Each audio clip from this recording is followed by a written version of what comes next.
నమస్కారం.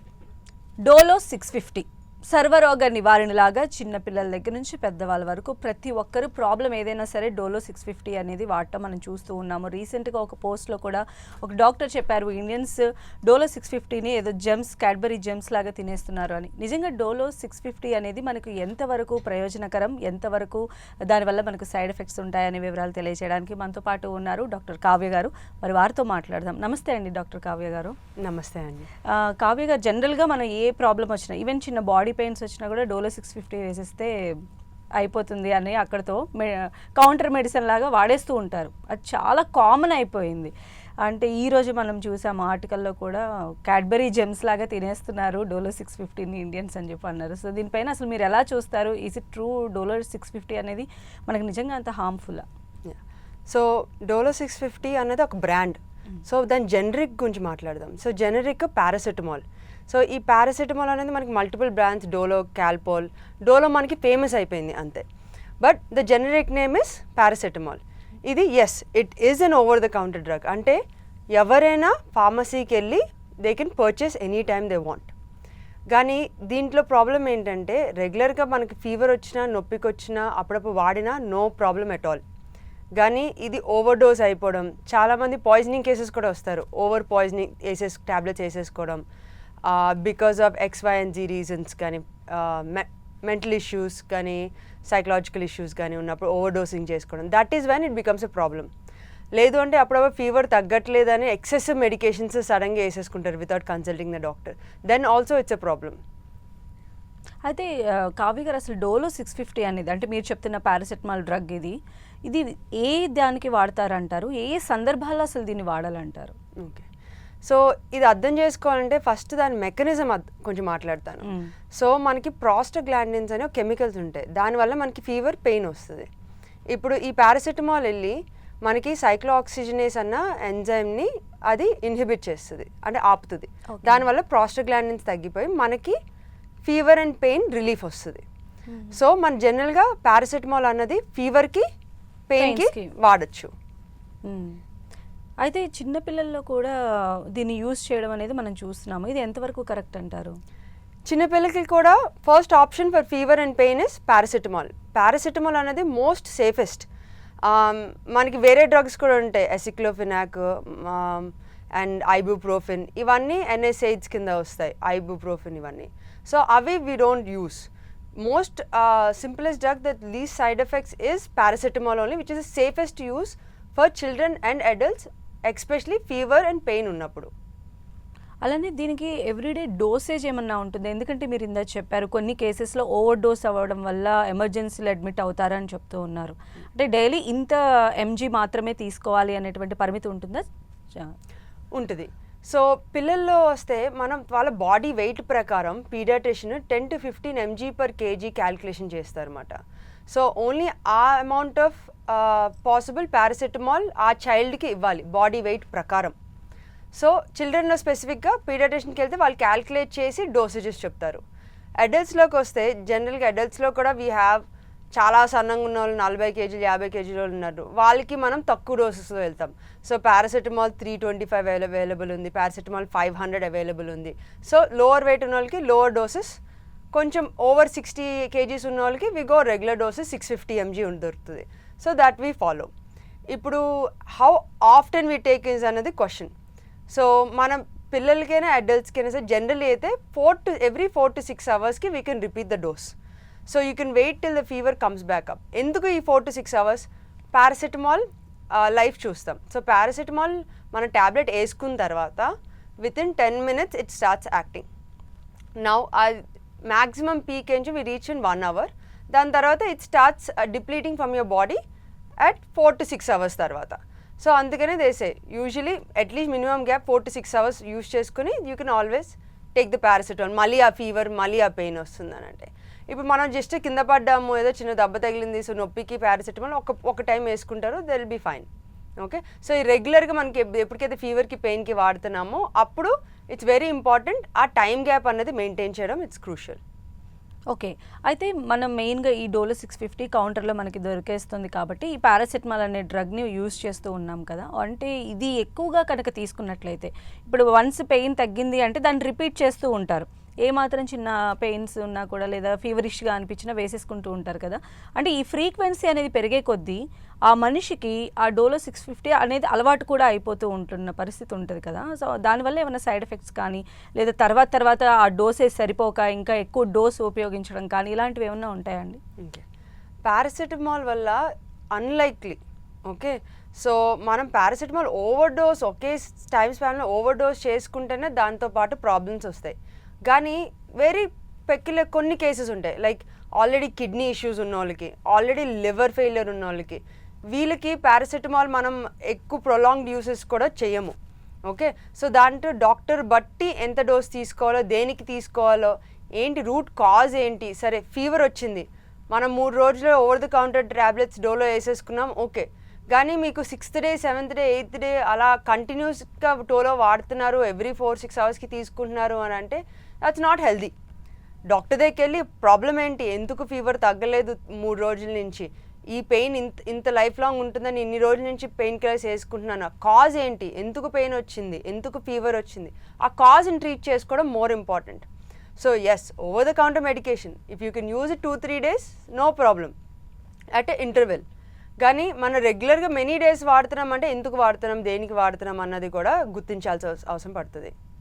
అలానే కిడ్నీ పైన, లివర్ పైన ఎఫెక్ట్ ఉన్న వాళ్ళకి అసలు దీన్ని ఎవరు సజెస్ట్ చేయరని మీరు చెప్తూ ఉన్నారు. ఇచ్చినా కూడా డాక్టర్ వాళ్ళ పర్యవేక్షణలోనే వేసుకోవాల్సి ఉంటుంది అంటున్నారు కదా! జనరల్‌గా ఈ పారాసెటమాల్ అనేది కిడ్నీస్‌కి ఎలాంటి ఎఫెక్ట్ అవుతుంది? దాని త్రూ వచ్చేటువంటి ఇంపాక్ట్ ఏ విధంగా ఉంటుందంటారు? ఓకే. సో జనరలీ అయితే పారాసెటమాల్ వల్ల రెగ్యులర్గా అప్పుడప్పుడు వేసుకుంటే మనకి ఏం ఎఫెక్ట్ ఉండదు. సో ఇప్పుడు కిడ్నీ పేషెంట్స్ కూడా paracetamol is somewhat safe only, కానీ మన dosage varies. So kidney failure బట్టి మనం రెగ్యులర్గా patient we won't let every 4th hourly వేసుకోండి అనేది చెప్పము. Plus IV paracetamol high doses ఇవ్వడం ఇవన్నీ రిస్ట్రిక్ట్ చేస్తాం కిడ్నీ ఇష్యూస్ ఉన్న వాళ్ళకి. Same thing liver. ఇప్పుడు మనం పారాసెటమాల్ ఓవర్ డోస్ చేసుకునే వాళ్ళకి ఫస్ట్ ఎఫెక్ట్ అయ్యేదే లివర్. సో పారాసెటమాల్ చెప్పాలంటే it's a quite safe painkiller and antipyretic, అంటే ఫీవర్ తగ్గించే medication. It's one of the safest tablets that we have right now. కానీ dosage varies అవుతుంది. ఇప్పుడు మీకు లివర్ ఇష్యూ ఉన్నా, కిడ్నీ ఇష్యూ ఉన్నా మనం చాలా తక్కువ డోసెస్లో పోతాము. What is most beneficial for the patient, అంతే. అలానే డాక్టర్ గారు ముఖ్యంగా గర్భిణీ స్త్రీల విషయానికి వచ్చినప్పుడు కూడా డోలో 650 అనేది ప్రిఫర్ చేస్తూ ఉంటారు సమ్ టైమ్స్. అది వాళ్ళకి ఎంతవరకు సేఫ్ అంటారు? వాళ్ళకు కూడా ఇలా పర్టికులర్ ఎంజీ అనేది యూజ్ చేయాలని ఉంటుందా? సో సేమ్ థింగ్, గర్భిణీ ఉన్నా కానీ వాళ్ళ బాడీ వెయిట్ ప్రకారం we can go ahead with paracetamol. It is completely safe for the baby as well. కానీ as long as overdose is not done. It's one of the safest drugs we have అండి. అలానే ఇప్పుడు feeding mother కూడా use చేయాల్సిన పరిస్థితి ఉంటుంది కదా! So feeding మదర్‌కి ఎలాంటి ప్రికాషన్స్ అనేవి తీసుకోవాలి ఈ పారాసెటమాల్ యూసేజ్‌లో? No, it's 100% safe for feeding women also. Only thing is ఎవరికి ఇచ్చినప్పుడల్లా సైడ్ ఎఫెక్ట్స్ అయితే ఉంటాయి. Every medicine has side effects. So ఒకటి, కొంతమందికి పారాసెటమాల్ అలర్జీ అని ఉంటుంది. సో అదొకటి చూసుకోవాలి. పారాసెటమాల్ అలర్జీ ఉన్న వాళ్ళకి obviously we cannot prescribe paracetamol. ఇంకోటి, ఎంటీ స్టమక్ తీసుకోవడం వల్ల వాళ్ళకి గ్యాస్ట్రిక్ ప్రాబ్లమ్స్ రావడం, వామిటింగ్ సెన్సేషన్స్ రావడం అవి కూడా పాసిబుల్. అండ్ పారాసెటమాల్ కూడా కెన్ కాజ్ హెడేక్, గిడినెస్ కొన్ని ఉంటాయి, బట్ రేర్. కొంచెం more common are this nausea, gastric pain, ఇవన్నీ. ఇది most commonly because of consumption empty stomach intake. ఎందుకంటే every 4th hourly 6th hourly పెడతాం, బట్ పేషెంట్ ఫీవర్ వచ్చినప్పుడు వాళ్ళు సరిగ్గా తినరు. దాని తర్వాత కంటిన్యూస్ టేకింగ్ డోలో ఎంటీ స్టమక్లో, దానివల్ల మళ్ళీ గ్యాస్ట్రైటిస్ రావడం అలాంటివి ఉంటాయి. Okay. So but generally compare, this is safe as long as ప్రిస్క్రైబ్డ్గా నీట్గా తీసుకుంటే, ఓవర్ డోస్ ఏం చేయకోకుండా ఉంటే it should be completely okay. అయితే మీరు చెప్పారు అంటే డాక్టర్స్ డోలో 650 కాదు, కాల్పాల్ లాంటి మెడిసిన్స్ కూడా రాస్తూ ఉంటారని. అంటే ఏంటండి మేజర్గా ఈ రెండింటి మధ్య డిఫరెన్స్? మెయిన్గా ఉండేది పారాసెటమాలే. రెండిట్లో పారాసెటమాలేనండి, ఓన్లీ బ్రాండ్ పేరు వేరే, ఓకే, అంతే. ఓకే. సో కాల్పాన్ అనేది ఒక బ్రాండ్, డోలో అన్నది ఒక బ్రాండ్. Okay. అంతే. బ్రాండ్స్ జస్ట్ కంపెనీస్ అంతే. అంటే the వాటి generic టర్న్ ఓవర్ is- కూడా 350 సిఆర్ ఉంది అని చెప్పి చెప్తూ ఉన్నారు. అంటే ఇంత హ్యూజ్ గా మన ఇండియన్స్ ఎందుకు వాడాల్సి వస్తుందంటే మీ అబ్జర్వేషన్ ఏంటంటే యాజ్ ఏ పీడియట్, as a doctor, general No, physician? it's a most commonly available over the counter drug. మిగతా అన్నిటికీ ఎసిక్లోఫెనాక్ వీటన్నిటికీ ప్రిస్క్రిప్షన్ ఈజ్ నీడెడ్. అండ్ ఇది సేఫర్ కూడా ఫర్ పబ్లిక్ యూసేజ్. ఇది మన కంట్రీలోనే కాదు, వేరే కంట్రీలో కూడా they use this over the counter. ఇప్పుడు చాలా మంది యూఎస్ నుంచి టైల్నాల్ అని విని ఉంటారు. సో Tylenol is acetaminophen, which is same parallel mechanism of action as paracetamol. So it's safe. యూరోప్లో కూడా you'll get the same combination. It's over the counter అక్కడ కూడా, not only in India. So it's just all about if you're abusing the tablet or not, అంతే. Otherwise it's a very safe medication to take for fever and pain. But as I said, ఇప్పుడు మీకు 3 days 4 days ఇంత long term వాడుతున్నారు అని అంటే మాత్రం you'll have to reach, ఎందుకంటే cause ఏంటో అని కనుక్కోవాలి. ఓకే, మీకు ఇప్పుడు టీబీ వస్తుంది, టీబీకి ఏంటి నైట్ ఫీవర్స్ వస్తాయి. మనం నైట్ ఫీవర్స్ ఇట్లా లాంగ్ టర్మ్లో వస్తాయి, 1 month 2 months night fevers Dolo వేసుకుని పడుతుంది. 1-2 months సాగు తీసుకునే tablets you should not be using. మీకు ఎప్పుడైనా రెగ్యులర్గా సరే ఫీవర్ వచ్చింది, ఎక్కడైనా పడ్డారు, పెయిన్ వచ్చింది, 3 days 4 days వేసుకున్నారు, ఓకే. దాని తర్వాత తగ్గకపోతే you should reach out to a doctor to find out the cause and proper treatment. Okay, అంటే పెద్దవాళ్ళకి కూడా ఈ మెడిసిన్ సజెస్టబుల్ అంటారా? అంటే ఒక 60+ తర్వాత వాళ్ళకి, ఎందుకంటే డిఫరెంట్ కాంప్లికేషన్స్ అప్పటికే రేజ్ అయిపోయి ఉంటాయి కాబట్టి వాళ్ళు కూడా ఈ పారాసెటమాల్ మెడిసిన్ని త్రూ కౌంటర్ తెచ్చుకొని వాడుకోవచ్చా? యా, చాలామంది ఏజ్ వచ్చేసరికి ప్రాబ్లం ఏంటంటే ఆర్థరైటిస్ డెవలప్ అవుతుంది. సో పారాసెటమాల్ అన్నది ఆర్థరైటిస్ కోసం కామన్గా యూస్ చేస్తారు. వాళ్ళు కూడా యూ నోటిస్డ్ ఎప్పుడైనా బాగా నొప్పి వస్తుంది బయటకు వెళ్ళాలి ఆ టైంలోనే వేసుకుంటున్నారు, రెగ్యులర్గా కాకోకుండా. So which is good. కానీ రెగ్యులర్గా వేసుకున్నా మన కిడ్నీ ఇష్యూస్ ఉన్నాయి, ఏమైనా అవసరం పడుతుంది అని అంటే it's always better to reach out to your doctor. Okay, అయితే ఈ పారాసెటమాల్ అధిక మోతాదులో వేసుకున్నా లేదా వాటి టైం గ్యాప్ లేకుండా వేసుకున్నా కూడా ప్రాబ్లం ఉంటుందని మీరు చెప్తూ ఉన్నారు. అంటే ఈ ప్రాబ్లం అనేది మనకి ఇమీడియట్గా రిఫ్లెక్ట్ అవుతుందా?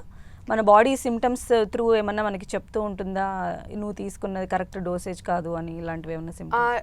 లేదు, పారాసెటమాల్ కూడా చాలా డోసేజ్ ఎక్స్ట్రా అవుతేనే కానీ మనకి అంత లివర్ ఎఫెక్ట్ అవ్వడం, జాండిస్ డెవలప్ అవ్వడం అది టైం పడుతుంది కొంచెం.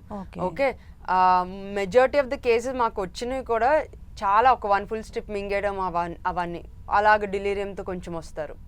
ఓకే, సో రెగ్యులర్గా ఒక 2 tablets తీసుకుంటే no problem, general not, but సడన్గా మర్చిపోయి మళ్ళీ వేసుకునే వాళ్ళు కొంతమంది ఉంటారు. సో ఏమంటామంటే జస్ట్ కొంచెం ప్రొలాంగ్ పీరియడ్గా ఇంకేం వేసుకోకండి, విల్ వెయిట్ అండ్ సీ అని అంటూ అబ్జర్వేషన్ అంతే. ఓకే, అయితే దీని ఎఫెక్ట్ అంటే మనకి 6 months పట్టచ్చు లేదా 1 year పట్టచ్చు అలా ఉంటుంది అనుకోవాలా? ఏ ఆర్గాన్ పైన ఎక్కువ ఎఫెక్ట్ అనేది ఉంటుంది పారాసెటమాల్? ఓవర్ డోస్ చేస్తే మాత్రం తెలిసిపోతుందండి. Within 12 hours to 48 hours they taken 1 full strip of Dolo అనేటి లివర్ డ్యామేజ్ స్టార్ట్ అయిపోతుంది ఇంటర్నల్గా. సో ఆ పేషెంట్కి అలా మొత్తం అవ్వకోకుండా ఏం చేస్తామంటే the moment patient comes in, usually parents అయినా వీళ్ళందరూ స్ట్రిప్ మొత్తం తినేశారు కోపంతో అని అంటే ఏం లేదు, గ్యాస్ట్రిక్ లవాష్ ఇది క్లీన్ చేస్తామన్నమాట. ఓకే, ట్యూబ్ పెట్టి క్లీన్ అవుట్ చేసి N-acetylcysteine కొన్ని డ్రగ్స్ ఉన్నాయి to help decrease the absorption of the drug, అవన్నీ లివర్ డీటాక్స్ చేసుకుంటాము. ఓకే, సో అంటే ఈ పారాసెటమాల్కి సంబంధించి యాజ్ ఎ జనరల్ ఫిజిషియన్ మీరు చెప్పండి, అంటే నిజంగా కూడా ప్రతిసారి అంటే 3 daysకి మించి దీన్ని వాడొద్దని మీరు చెప్తూ ఉన్నారు. కానీ చాలామంది కూడా డాక్టర్ దగ్గరికి వెళ్ళకుండా తగ్గుతుంది కదా అని చెప్పి నెగ్లెక్ట్ చేస్తూ వాడుతూ ఉంటారు. అలాంటి వాళ్ళకి మీరు ఏం చెప్పాలనుకుంటున్నారు ఈ స్టేజ్? అదే, సో ఇప్పుడు మనం కాజ్ తీసుకోకుండా ఎందుకు మనకి ఆ కంటిన్యూస్గా అన్ని రోజులు పెయిన్ వస్తుంది అన్నది చూసుకోకుండా వేసుకుంటే మన బాడీకి హార్మ్ చేసుకుంటూ ఉంటాం. ఎందుకంటే పారాసెటమాల్ అనేది మొత్తం మెటబాలిజం లివర్లో జరుగుతుంది. సో మీరు డైలీ 4 tablets వేసుకోవాల్సి వస్తుంది అని, అది కూడా ప్రొలాంగ్ పీరియడ్ కంటిన్యూస్గా వేసుకుంటున్నారంటే మీరు లివర్ పైన కాన్స్టెంట్గా స్లోగా అబ్యూస్ చేస్తూ పోతున్నారు లివర్ని. ఓకే, దాని in returns you might end up having liver damage. So end of the day ఎందుకు నొప్పి వస్తుంది, ఎలా ట్రీట్ చేసుకోవచ్చు అన్నది వెరీ ఇంపార్టెంట్, ఉత్తిని పారాసెటమాల్ లాంగ్ టర్మ్ వాడుకోకుండా. ఓకే, అయితే ఈ పారాసెటమాల్తో కాంబినేషన్ ఎలాంటి మెడిసిన్స్ యూస్ చేసుకోవచ్చండి జనరల్గా? అంటే ఈ బ్లోటింగ్ ప్రాబ్లమ్స్ కానీ ఇలాంటివి ఏమీ లేకుండా ఉండటానికి పారాసెటమాల్ త్రూ వేరే అదర్ మెడిసిన్ కూడా మనం వాడాల్సి ఉంటుందా? యా, సో జనరల్గా అయితే మనం హాస్పిటల్కి వెళ్ళినప్పుడు పారాసెటమాల్తో యాంటీబయాటిక్స్ ఇవన్నీ ఇస్తారు, ఎందుకంటే ఇన్ఫెక్షన్ కానీ ఇవన్నీ ఉండడానికి. So it's safe with majority of the drugs. కానీ కొన్ని డ్రగ్స్ దేర్ లైక్ వార్ఫరిన్, ఇవన్నిటికి పోటెన్సీ మారిపోతుంది, ఫెనటాయిన్ అవన్నీ ఇంటరాక్ట్ అవుతాయి. Okay, there are very few drugs that do paracetamol వల్ల వాళ్ళ కెపాసిటీ చేంజ్ అవుతుంది బాడీలోని. ఓకే, బట్ రెగ్యులర్గా మనం వేరే బీపీ ట్యాబ్లెట్లు, షుగర్ ట్యాబ్లెట్లు, థైరాయిడ్ ట్యాబ్లెట్లు ఇవన్నిటితో ఎఫెక్ట్ అవ్వదు. ఓకే, థైరాయిడ్ అయితే జనరల్గా 1 hour ముందే వేసుకుంటారు బిఫోర్ ఎనీ మెడికేషన్స్, అది ఎఫెక్ట్ రాకోకుండా. బట్ రెగ్యులర్గా యాంటీబయాటిక్స్ అన్నీ they safe. Paracetamol is safe with all these things. Okay, so దీన్ని మనం మోతాదుకు మించకుండా తీసుకున్నట్లయితే అది ఏ ఏజ్ వారికైనా కూడా హెల్ప్ చేస్తుందే కానీ దానివల్ల మనకేమి డిసడ్వాంటేజెస్ అయితే ఏముండవు. అంటే ఏజ్ పెరిగే కొద్దీ ఏమన్నా అంటే చైల్డ్హుడ్లో మనం తీసుకున్న లేదా ఏదైనా జాండీస్ కానీ ఇలాంటి హెవీ ఫీవర్స్కి బారిన పడినప్పుడు కొంచెం డోసేజ్ అనేది ఎక్కువ తీసుకోవాల్సి వస్తుంది కదా, లేకపోతే ఫ్రీక్వెంట్గా వాడాల్సి వస్తుంది. దాని ఎఫెక్ట్ అనేది ఏజ్ పెరిగిన తర్వాత ఏమన్నా కనిపించే ఛాన్సెస్ ఎంతవరకు ఉంటాయి? సో జనరల్గా ముందు జాండీస్ వచ్చిన వాళ్ళకి ఇప్పుడు మళ్ళీ జాండీస్ అన్నది బిలిరుబిన్ పెరిగిన వల్ల మనకి జాండీస్ అని కనిపిస్తుంది. సో అది లివర్ ఎఫెక్ట్, చిన్నపిల్లలకి నియోనేటల్ జాండీస్ ఇవన్నీ ఉంటాయి. అవన్నీ లాంగ్ టర్మ్ ఉండవు, they will recover. Okay, so once the LFTs are fine, అంత వరీ అవ్వాల్సిన ఏముండదు. సో మన చిన్నప్పుడు జాండీస్ వచ్చింది ఇప్పుడు వేసుకోవచ్చా అన్న డౌట్ అంటే నాట్ నెసెసరీ. ఓకే, అలానే డాక్టర్ గారు అంటే మెన్స్ట్రల్ సైకిల్లో కూడా ఈ మెడిసిన్ యూజ్ చేస్తూ ఉన్నారు చాలామంది ఆ పెయిన్ తట్టుకోలేక. అంటే వాళ్ళకి ఇది సజెస్టబుల్లే అంటారా, మీరు ఏం చెప్తారు? నో ప్రాబ్లం అండి. Anybody is having menstrual periods, ఆ 3 days in a month, every month 3 days in a month మీరు రెగ్యులర్గా ఆ పారాసెటమాల్ అనేది పెయిన్కి, మెన్స్ట్రల్ పెయిన్ రిలీఫ్ చేసుకోవడానికి తీసుకుంటే it's completely safe. You can opt every 8th hourly pain మళ్ళీ రీఅకర్ రాకోకుండా మీ డైలీ ఫంక్షన్ చేసుకోవడం, వర్క్ వెళ్ళడానికి, అన్నిటికీ ఈజీగా ఉండడానికి ప్రీ మెన్స్ట్రల్ ఫేజ్ ఒకటి ఉంటుంది. అప్పుడు కూడా కొంతమందికి పెయిన్ వస్తుంది. అప్పటి నుంచి బిగిన్ చేసి మెన్స్ట్రల్ మొత్తం సైకిల్ అయిపోయే వరకు you can completely use Dolo. You can do this every month సేఫ్గా. ఓకే, ఎవ్రీ 8th hourly తీసుకుంటే should be more than good enough. That is if you have body weight more than 60 kgs. తక్కువ 45 అలా ఉన్నారా అంటే lower doses 500 mg దొరుకుతుంది. Okay, so it's really safe for menstrual cramps. And చాలా మంచి question అడిగారు. Thank you so much అండి doctor గారు. ఈరోజు మా స్టూడియోకి వచ్చి పారాసెటమాల్ పైన ఉన్నటువంటి అపోహలన్నిటిపైన కూడా మంచి క్లారిటీ ఇచ్చారు. Thank you so much. Thank you అండి. ఇది వాళ్ళ స్పెషల్ డిబేట్. చూస్తూనే ఉండండి 10 TV.